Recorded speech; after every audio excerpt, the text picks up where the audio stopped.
Veterinary കോളേജിൽ സർവകലാശാലയിൽ കുടുംബം ആരോപിച്ചതുപോലെ SFIക്കാർ തല്ലിക്കൊന്ന് കെട്ടിത്തൂക്കിയ സിദ്ധാർത്ഥിൻ്റെ കേസിൽ ഇപ്പോഴും SFIക്കാരെ സംരക്ഷിക്കാനുള്ള സമീപനമാണ് പോലീസിൻ്റെ ഭാഗത്തു നിന്നുണ്ടാകുന്നത്.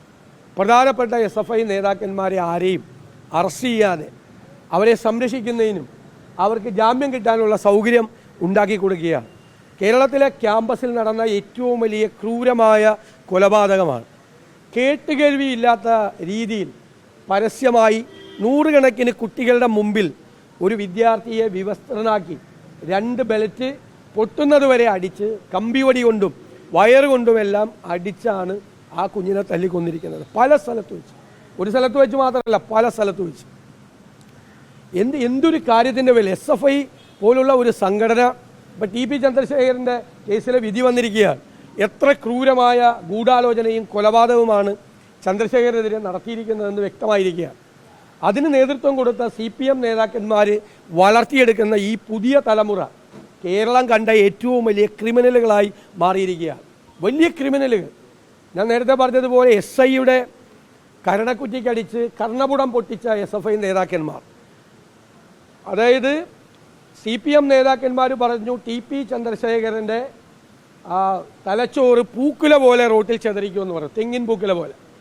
SFI നേതാക്കന്മാർ ചാലക്കുടിയിൽ പറഞ്ഞത് അവിടുത്തെ SIയെ പേപ്പറ്റിയെ പോലെ വഴിയിലിട്ട് തല്ലുവെന്നാണ്. അപ്പോൾ ഇവർ വലിയ ക്രിമിനൽ സംഘമായി ക്യാമ്പസിൽ കേൾവി പോലും ഇല്ലാത്ത കേരളത്തിലെ രക്ഷിതാക്കളെല്ലാം വലിയ ധർമ്മസങ്കടത്തിലാണ്. മക്കൾ പഠിക്കുന്ന കോളേജിൽ എന്താണ് സംഭവിക്കുന്നത്, ഈ ഒരു മകന് പറ്റിയത് തങ്ങളുടെ മക്കൾക്ക് പറ്റുമോ എന്നുള്ള ഭീതിയിലാണ് കേരളത്തിലെ രക്ഷകർത്താക്കൾ നിൽക്കുന്നത്. അത്ര അപകടകരമായ, അത്ര ഞെട്ടിക്കുന്നൊരു സംഭവം നടന്നിട്ട് പോലും പോലീസ് അതിനോട് പ്രതികരിക്കുന്നത് എത്ര ദുർബലമായിട്ടാണ്.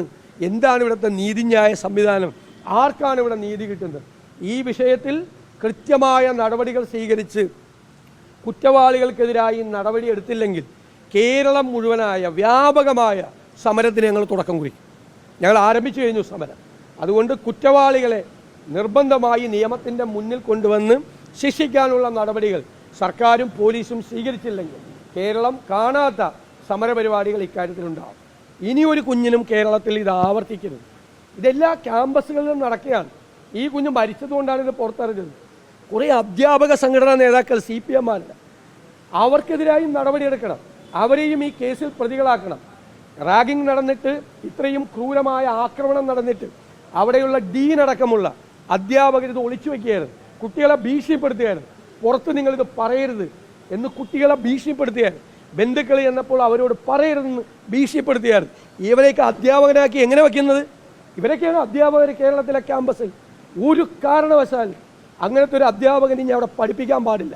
അതുകൊണ്ട് അവർക്കെതിരായി അന്വേഷണം നടത്തി യുക്തമായ നടപടികൾ സ്വീകരിക്കണം. ഇല്ലെങ്കിൽ അവരെയും ഞങ്ങൾ ഉപരോധിക്കും, പുറത്തിറങ്ങാൻ സമ്മതിക്കില്ല.